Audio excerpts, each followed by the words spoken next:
তাদের যে batting line up একেবারে প্রায় 9 নম্বর পর্যন্ত জেনুইন ব্যাটসম্যান। সুতরাং একজন বলার কম থাকলেও তারা ব্যাটিং এ সেটা পুষিয়ে দিতে পারবে। যদি স্টিভেন স্মিথ এখানে অপশন না নিতেন তাহলে কিন্তু মুশফিক হয়তো অপশন নিতেন না। সে চ্যাম্পিয়ন্স ট্রফির ফাইনালে মুখোমুখি হবেন ইন্ডিয়া এবং নিউজিল্যান্ড। বলা চলে 9ই মার্চ অনুষ্ঠিত হতে যাওয়া দুবাই ইন্টারন্যাশনাল অনুষ্ঠিত হতে যাওয়া এই চ্যাম্পিয়ন্স ট্রফির ফাইনালে হট ফেভারিট ইন্ডিয়া, তবে কম যাবেন না নিউজিল্যান্ড, বিকজ এই দুটি দলই এবার টুর্নামেন্টে ফ্যান্টাস্টিক ফর্মে আছেন। যদিও এর আগে নিউজিল্যান্ড ইন্ডিয়ার সাথে একটি ম্যাচ হেরেছে, বাট এইটা ছাড়া বাকি সকল ম্যাচগুলোতে ইন্ডিয়া এবং নিউজিল্যান্ড দুদলই ডমিনেট করে জয়লাভ করেছেন। এই কারণে এই ম্যাচটি অনেকটা 20-20 কম্পিটিশন হবে, অর্থাৎ কেউ কম যাবে না। দুদলই চাইবেন এই ম্যাচটি চ্যাম্পিয়ন হওয়ার জন্য। আর নিউজিল্যান্ডের জন্য একটি সুখকর সংবাদ হচ্ছে, নিউজিল্যান্ড শুধুমাত্র কোনো একটি আইসিসি চ্যাম্পিয়ন্স ট্রফির একটি টুর্নামেন্ট জয়লাভ করেছেন, এছাড়া আইসিসি আয়োজিত কোনো টুর্নামেন্টের ফাইনালে জয়লাভ করেনি নিউজিল্যান্ড। কেবলমাত্র এই চ্যাম্পিয়ন্স ট্রফির একটি টুর্নামেন্টে তারা চ্যাম্পিয়ন হয়েছিলেন। অন্যদিকে ইন্ডিয়া হট ফেভারিট বলাই চলে। এবারের যখন টুর্নামেন্টটি শুরু হচ্ছে তার শুরুতেই আমি বলেছিলাম, আমার মতো অনেকেই বলেছিল যে এটা চোখ বন্ধ করে বলা যায় এবারের হট ফেভারিট হচ্ছে ইন্ডিয়া। যদিও বুমরা ছিল না, বাট ওভারঅল তাদের যে ব্যাটিং লাইন আপ একেবারে প্রায় 9 নম্বর পর্যন্ত জেনুইন ব্যাটসম্যান। সুতরাং একজন বলার কম থাকলেও তারা ব্যাটিং এ সেটা পুষিয়ে দিতে পারবে, সেটাই আমরা দেখতে পেলাম। কোনো ম্যাচই হারেনি, আনবিটেন ভাবে ফাইনালে উঠলো। প্রত্যাশা করা যাচ্ছে এই ম্যাচটি একটি কম্পিটিটিভ ম্যাচ হবে, সেখানে যে দলই জয়লাভ করুক না কেন আমরা ক্রিকেটটা যাতে এনজয় করতে পারি। আর একটা বিষয়, এবারে চ্যাম্পিয়ন্স ট্রফির একটা ম্যাচ ছাড়া আসলে কোনো ম্যাচই কিন্তু কম্পিটিটিভ ছিল না, একেবারে মেরে বলা চলে। এবং প্রথম ইনিংস শেষেই বলে দিয়ে যাচ্ছিল কারা জয়লাভ করবেন। সেই হিসেবে আমরা চাইব অন্তত চ্যাম্পিয়ন্স ট্রফি ফাইনালটি কম্পিটিটিভ হোক, কারণ কম্পিটিটিভ ম্যাচ না দেখলে আসলে খুব মজা পাওয়া যায় না, ক্রিকেটের যে উত্তেজনা সেটা ফিল করা যায় না। এবার আসি, আরো দুটি ইম্পর্টেন্ট টপিক ঘটনা ঘটে গেছে এই ইন দ্য মিন টাইম। সেটা হচ্ছে বাংলাদেশের মুশফিকুর রহিম, তিনি অবসর নিয়েছেন ওডিআই থেকে।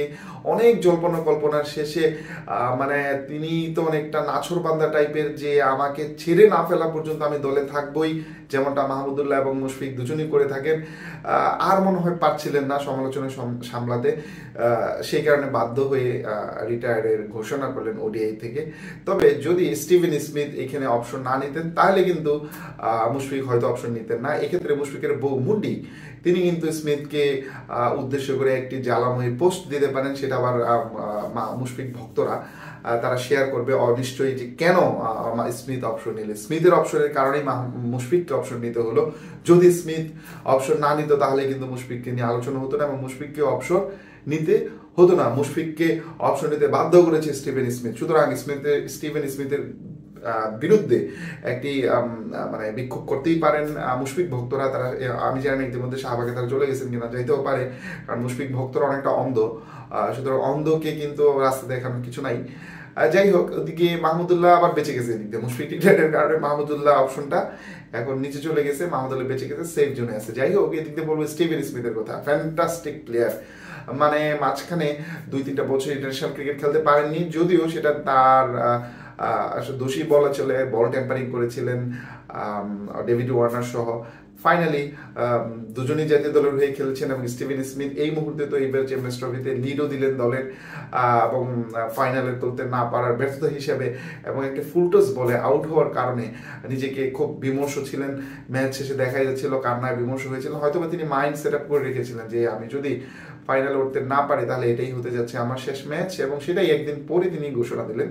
এই জন্য স্টিভেন স্মিথকে সহ অস্ট্রেলিয়ার প্লেয়ারদেরকে এবং ইংল্যান্ডের প্লেয়ারদেরকে আমরা খুব বেশি পছন্দ করি, কারণ তারা হুটহাট অবসরের সিদ্ধান্ত নেন না, তারা জেনে বুঝে ফর্মে থাকতে অবসরের সিদ্ধান্ত নেন। এইদিকে বেশ কপাল পোড়া বাংলাদেশের ক্রিকেট ফ্যানরা, তারা তাদের ফেভারিট প্লেয়ারকে যে ফর্মে দেখেন শেষমেশ একেবারে বোলিং লেভেলের ফর্মে না আসা পর্যন্ত তারা আসলে অপশন নেন না।